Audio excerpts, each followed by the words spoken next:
Emily Walker was 26 years old, living in the small American town of Willow Creek. To everyone around her, she was the quiet girl with a polite smile, the type who helped old neighbors carry groceries and always paid her bills on time. But inside, Emily carried a secret longing. Every evening when she walked home, she would glance at the horizon and think, "Is this all life has for me? Work, sleep, repeat." Her friends teased her for reading too many romance novels, the kind where danger and passion collided. But Emily believed that somewhere, beyond the neat fences and tidy sidewalks, there was a story waiting for her, something that would ignite her heart. She just didn't know it would come in the most dangerous way. It was late, almost midnight. Emily had stayed overtime at the law firm where she worked as a clerk.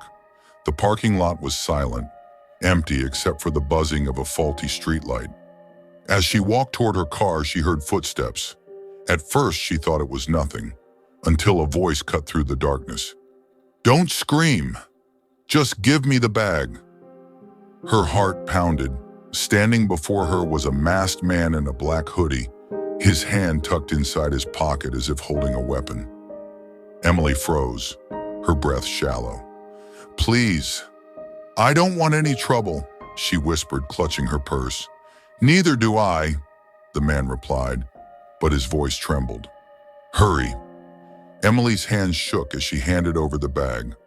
But when their eyes met for a brief second, something strange happened. She expected cruelty, maybe even excitement, but instead she saw fear. His eyes looked wounded, human, almost apologetic. Then in a flash, he disappeared into the night. Emily stood there trembling, but it wasn't just fear that lingered. It was curiosity. 3 days later, Emily sat at her favorite diner, sipping coffee. The world outside went on as usual. Families shopping, kids riding bikes. But Emily's mind kept replaying those eyes in the night. And then she saw him. He sat in a corner booth, no mask, wearing the same kind of hoodie. He was staring at a cup of coffee as if it carried the weight of his sins. Emily's heart nearly stopped. It's him. She should have called the police. She should have walked away. But instead, she found her feet moving toward him. "Excuse me," she said softly, standing by his table. His head snapped up. Recognition flared in his eyes. He stiffened, ready to bolt. "I'm not going to scream," Emily added quickly. I know it was you that night." The man swallowed hard. Silence stretched between them. "Sit down," he muttered finally. Against all reason, Emily slid into the booth across from him. His name was Marcus Hale, 29 years old. He grew up in the rough side of the city, abandoned by his father at 12, forced to fend for himself. His mother had been battling a long illness, and medical bills had buried him in debt. "I didn't want to rob you," Marcus said, his eyes low. "I don't want to rob anyone. But sometimes the world doesn't leave you choices." Emily listened, her chest tightening. He wasn't excusing himself. He was confessing. She should have hated him, but all she saw was a man drowning, desperate to survive. "Then stop," she whispered. "You don't have to keep living like this." Marcus gave a sad smile. "It's not that easy. Once you step into that world, the streets don't let you go." Emily's heart ached. Against her better judgment, she felt something pull her closer to him. Days turned into weeks. Emily found herself meeting Marcus in secret, at quiet diners, at the edge of town, in places where no one would recognize them. He told her stories of his past, of running with the wrong crowd, of nights sleeping hungry, of promises he made to his sick mother. And Emily told him about her dreams, of wanting more than routine, of craving passion and adventure. "You don't know what you're asking for," Marcus warned her one night. "Loving a man like me, it will break you. Or it might save you," she replied. That was the night their hands finally touched, trembling but sure. For the first time, Marcus felt warmth instead of fear. For the first time, Emily felt alive. Marcus tried. He really tried. With Emily's encouragement, he picked up small jobs, construction, warehouse shifts, but the money was never enough.